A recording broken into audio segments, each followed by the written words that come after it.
In my previous videos, I've seen comments from some viewers suggesting that Africans were complicit in their own enslavement, that African tribes enslaved each other long before the Europeans arrived, and that some even sold other Africans to the Europeans. But is that really the full story? Yes, there is some truth to it, but there's so much more to this narrative that is rarely discussed. The truth: African societies were manipulated, coerced, and, in many cases, forced into the trade by European greed and violence. In this video, we'll expose how this myth was crafted to protect colonial powers and erase African agency. We'll dive into the reality of African involvement in the slave trade, the resistance many African leaders showed, and how this myth continues to perpetuate racism and misunderstanding today. So, sit back, because this is Africa Unveiled.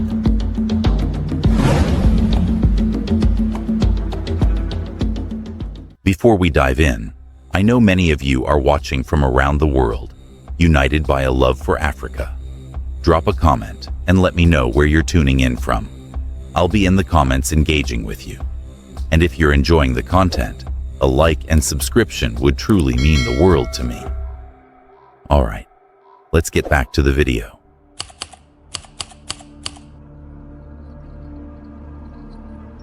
The claim that Africans sold their own is built on a fundamental misunderstanding: the idea that all Africans were the same. This is a European construction created to make the task of colonizing and exploiting Africa easier. Africa is vast, a continent home to thousands of cultures, languages, and ethnic groups. A tribe in West Africa did not see itself as the same as a tribe hundreds of miles away in Central or East Africa. Yet, European colonialism flattened all of this rich diversity into one singular, generalized, black identity. This was not an accident. It was a strategic simplification. As Cheikh Anta Diop, a prominent Senegalese historian, explains in The African Origin of Civilization, the idea of a unified African identity was a tool used by colonizers to maintain their dominance. They needed to present Africans as a homogeneous mass to facilitate their imperial project. This simplification helped them control and exploit the continent with less resistance, and more importantly, it allowed them to justify the transatlantic slave trade by attributing a unified responsibility for slavery to the African people. In reality, Africa is a continent of staggering diversity. It's home to over 3,000 distinct ethnic groups, speaking more than 2,000 languages. These groups had their own unique cultural practices, systems of governance, and beliefs. A tribe in West Africa did not consider itself the same as a tribe in Southern Africa. These groups didn't share a common language or culture, nor did they view themselves as part of one unified African identity. For instance, the Yoruba people of modern-day Nigeria had a well-developed political structure and intricate religious traditions, vastly different from the Zulu of Southern Africa or the Berbers of North Africa. Each of these societies operated independently, with different priorities, beliefs, and ways of life. To think that a tribe in West Africa would consider themselves the same as one hundreds of miles away is not just historically inaccurate, it's a gross oversimplification. Tribes in Africa were not selling their own people into slavery. They were selling outsiders, often prisoners of war, or people captured from neighboring tribes during conflicts. This was a practice common in many societies around the world, but in Africa, as in other parts of the world, it was not an expression of a unified identity. It was the result of political, military, and economic circumstances, often shaped by external pressures, including European influence. The individuals who were sold into slavery were not members of the same tribe, as those doing the selling. They were outsiders, often captives from neighboring communities or prisoners of war. This is a crucial distinction. When we say Africans sold their own, we are misunderstanding the very nature of the interactions between African tribes. Just as wars between European nations often led to the capture and enslavement of outsiders, so too did African conflicts lead to the sale of foreign captives into slavery.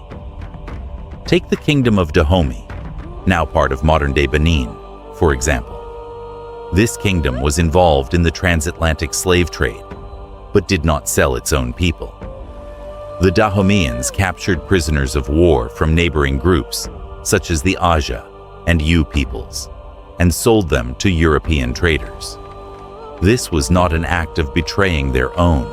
It was an act that occurred within the framework of intertribal conflict and was exacerbated by the European presence, who created the demand for enslaved people by offering goods like firearms in exchange for captives. This practice was not about selling their own kin. It was about exploiting outsiders, often captured in warfare, for economic and political gain. Let's put this into perspective. If Ireland invaded Poland, would we say they were attacking their own people just because both are white and from Europe? Of course not. The two countries have distinct cultures, languages, and national identities.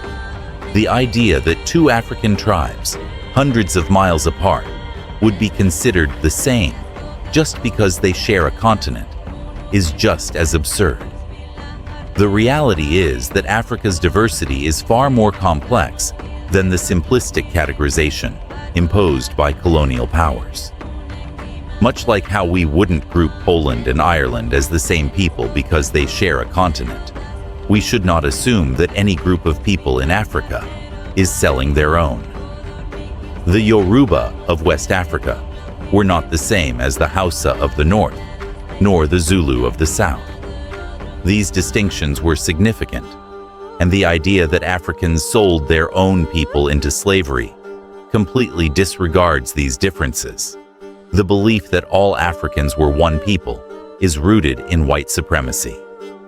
White supremacy relies on the idea that the European race is superior to all others.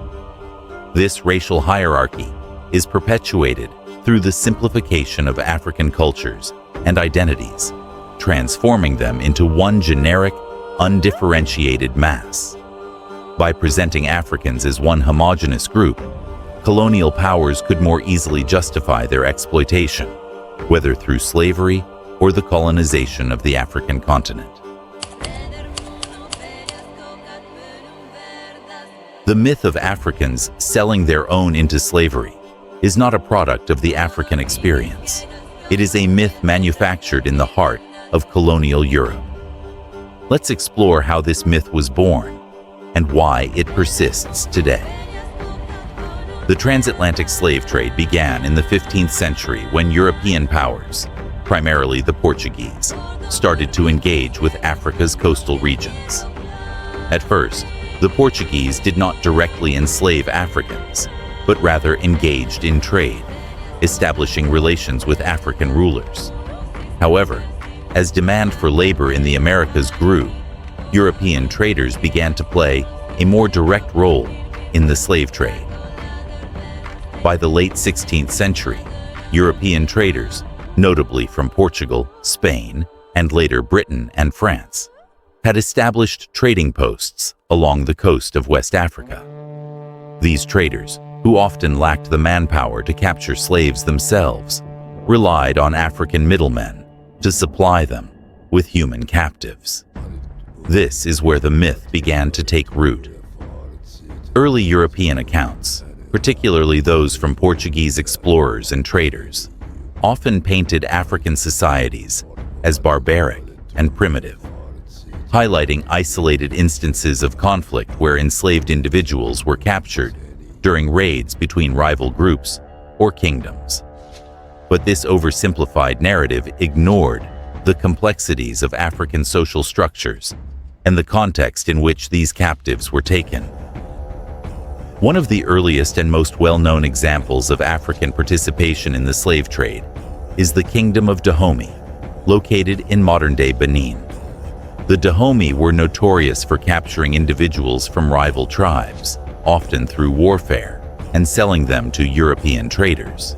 However, it's critical to understand that these acts of war were not initiated for the purpose of selling slaves to Europeans. Rather, they were a part of pre-existing political and military strategies. European traders then exploited these conflicts to supply enslaved individuals to the Americas. European traders were under immense pressure to meet the growing demands for labor in the sugar plantations of the Caribbean and the tobacco fields of the Americas. To satisfy this demand, they manipulated African rulers, using economic incentives, guns, and goods to convince them to participate in the trade. It was not as simple as Africans selling their own. The reality is that European traders were actively involved in orchestrating these trades, providing the tools of coercion and manipulation.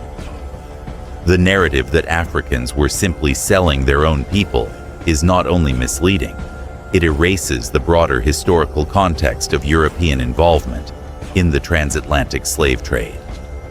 European powers sought to justify their actions by casting Africans as willing participants in the trade. This allowed them to shift the blame away from their own exploitation and violence. By painting African rulers as the villains, they absolved themselves of their role in the trade. The myth was born as a result of this deliberate distortion of history.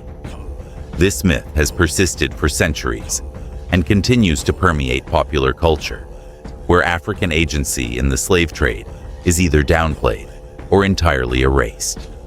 But as we'll see, the truth is far more complex, and African societies were not as monolithic in their participation in the trade as we are often led to believe. Before the transatlantic slave trade, African societies had their own systems of servitude and labor. However, these systems were far from the chattel slavery imposed by Europeans. It's crucial to understand the difference between these forms of servitude and what would later be forced upon Africans in the Americas. In many African societies, servitude was a deeply embedded part of social and economic life. However, it was often characterized by more fluid conditions than the brutal, dehumanizing system of slavery introduced by Europeans. For example, in the West African Kingdom of Mali, individuals who were enslaved through war or debt could integrate into their new families or communities, earning respect and sometimes even regaining their freedom. This was a world apart from the rigid, lifelong bondage that became synonymous with the transatlantic slave trade. While the existence of slavery or servitude is not new to any civilization, the system in Africa before European contact was varied. Some societies practiced indentured servitude, where individuals worked for a set period of time to repay a debt or for other reasons, and then returned to full freedom. In others, enslaved people could be adopted into the family of their captors, marrying, inheriting property, and eventually assimilating into the community. Slavery in Africa was often based on kinship and was not as racially defined as in the Americas. It was possible for someone to be enslaved through war or indebtedness, but this status did not necessarily mark the person as other. Many African societies recognized the potential for enslaved people to rise in status, marry, and even become leaders. This is where the difference between European chattel slavery and African systems of servitude becomes clear. In European slavery, the enslaved were considered property for life, with no legal rights or ability to integrate into the society in which they were enslaved. They were often marked as black, a racial classification that would later be imposed by Europeans during the era of colonialism. In contrast, African societies did not view enslavement solely as a permanent state of being. Slaves could eventually regain freedom, and many lived within their communities as full members, engaging in commerce, joining families, and living relatively normal lives, even as they performed certain duties. One example of this more complex reality can be seen in the Kingdom of Dahomey, mentioned earlier. While they participated in the slave trade, it's important to understand that Dahomey's own systems of servitude were distinct from European chattel slavery. In fact, they often had more flexible social structures, where captives of war could eventually rise to prominent positions within society, including becoming royal guards or warriors. Moreover, in some African societies, slaves were more akin to clients or wards of a powerful family or ruler, and their conditions could vary widely. Some even held economic power and could accumulate wealth through their labor. This stands in stark contrast to the brutal conditions of transatlantic slavery, where Africans were reduced to objects, stripped of their cultural identity, and forcibly relocated to foreign lands. The major difference here is the European concept of race-based, lifelong dehumanizing slavery that was fundamentally tied to the extraction of labor from Africans for European economic benefit. It's important to remember that the European transformation of slavery into a racialized, commodified institution was not something that Africans willingly adopted. In fact, many African kingdoms resisted the idea of participating in the trade, seeing it as a violation of their social norms and values.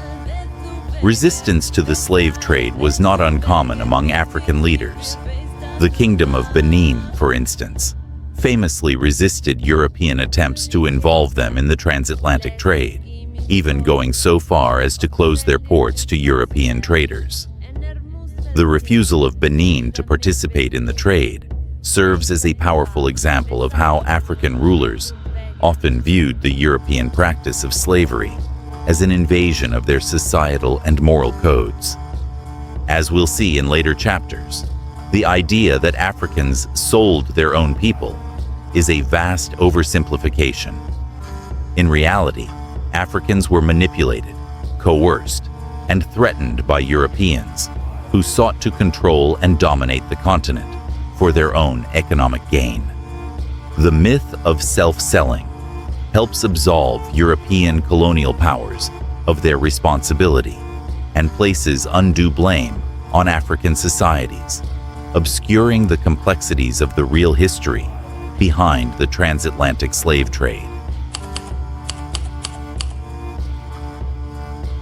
While it's clear that African societies had their own systems of servitude, the real transformation came when European traders introduced new pressures, coercion, and demands that reshaped African participation in the slave trade.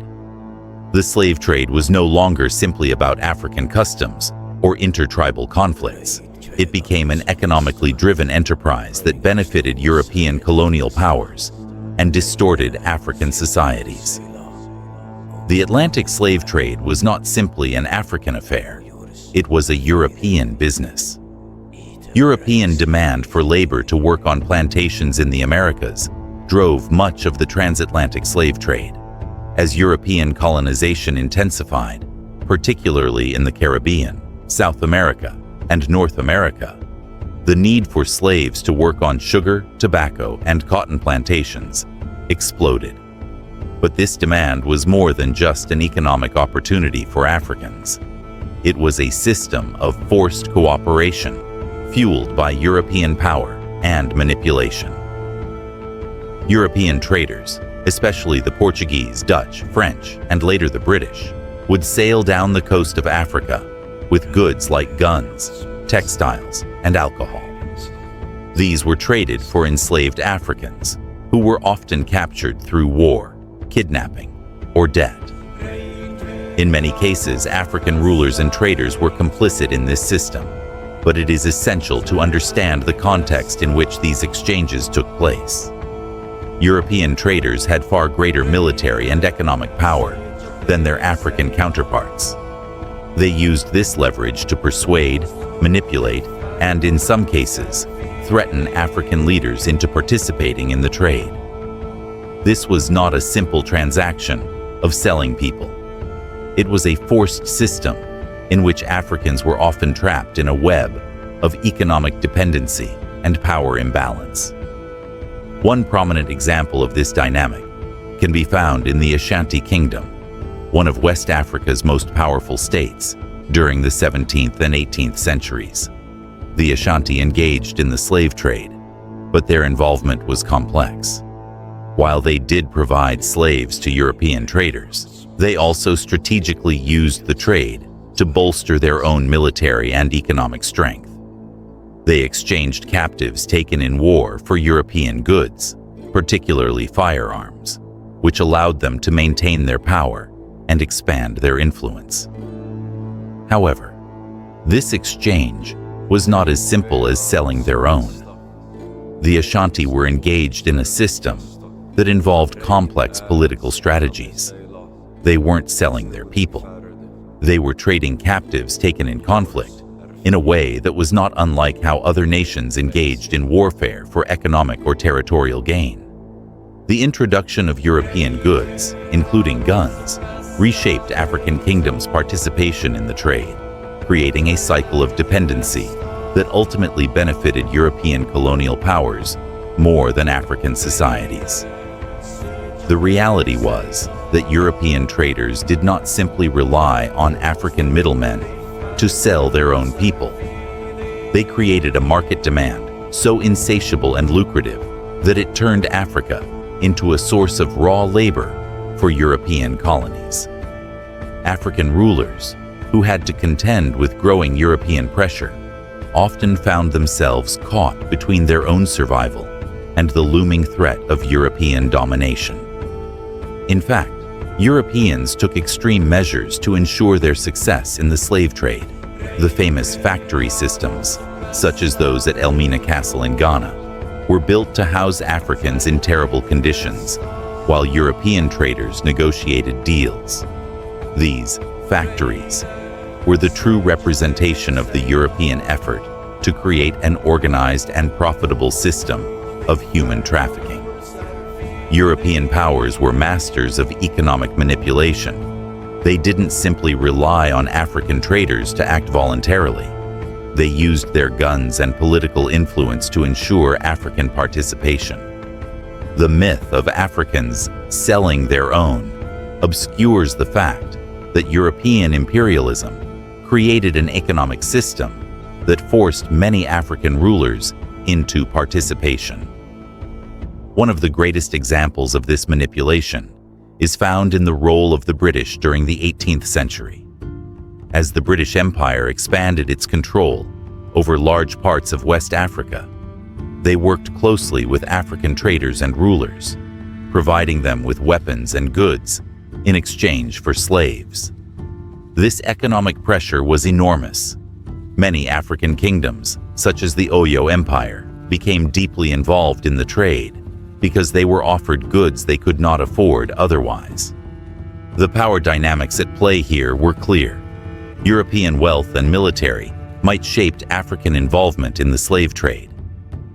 The Atlantic slave trade would eventually become so profitable that it was integrated into the very fabric of European colonialism. African participation in the trade was not solely voluntary. It was often coerced or a result of manipulated economic and political pressures.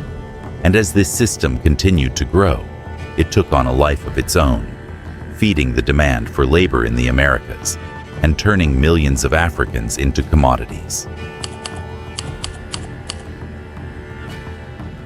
By now, we've seen that the narrative of Africans selling their own into slavery is an oversimplified and misleading version of history. But this myth doesn't just erase the complexities of African involvement. It also misrepresents the agency of African people, reducing them to passive participants in their own fate. It's time to explore the context behind this misrepresentation and understand why it has persisted. When Europeans propagated the idea that Africans sold their own people, they sought to remove themselves from the narrative of exploitation and suffering. This myth placed the blame on African societies, painting them as willing accomplices in their own oppression. But in reality, many African societies resisted the slave trade, fought against European intrusion, and even took active steps to oppose it. The Kingdom of Benin, located in modern-day Nigeria, is a prime example of African resistance. In the 17th century, Benin's rulers and leaders actively refused to participate in the transatlantic slave trade. Despite growing European pressure and threats of military action, Benin maintained its independence and closed its ports to the European traders. This act of defiance, an intentional rejection of the European slave trade, showed that many African kingdoms were not passively complicit, but rather engaged in strategic resistance. In fact, the resistance of Benin was so significant that it became one of the few African kingdoms to directly challenge European colonial ambitions. The Benin Kingdom's rejection of the slave trade demonstrated that African resistance to enslavement was real, widespread, and rooted in the defense of cultural, political, and economic sovereignty. Additionally, many other African groups, such as the Maroons in Jamaica and the Seminoles in Florida, also actively resisted slavery and fought back against European colonialism. The Maroons, runaway enslaved Africans who formed independent communities in the Jamaican mountains, waged guerrilla warfare against the British in the 17th and 18th centuries. They refused to be enslaved and even negotiated treaties with the British, securing land and autonomy in exchange for their peace. This resistance was not isolated. It was part of a larger, pan-African struggle against European subjugation. From the Sahel to the Congo, Africans resisted being reduced to chattel, whether through armed conflict, diplomacy, or outright rejection of the European slave trade.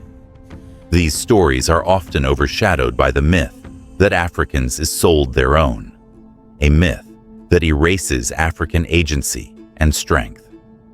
Let's look at one of the most powerful examples of resistance: those who survived the Middle Passage, the brutal journey across the Atlantic.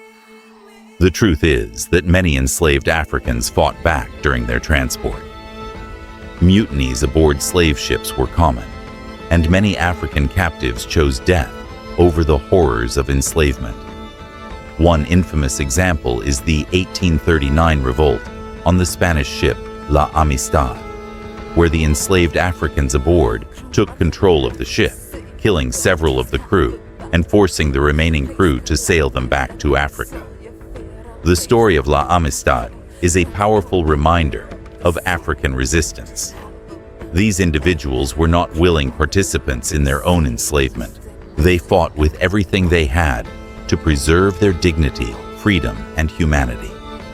The historical accounts of such revolts are not the exceptions. They were part of a broader tradition of African resistance against European exploitation. So, where does this myth of self-selling fit into the larger picture? The misrepresentation of African agency was, and continues to be, an essential tool for colonial powers.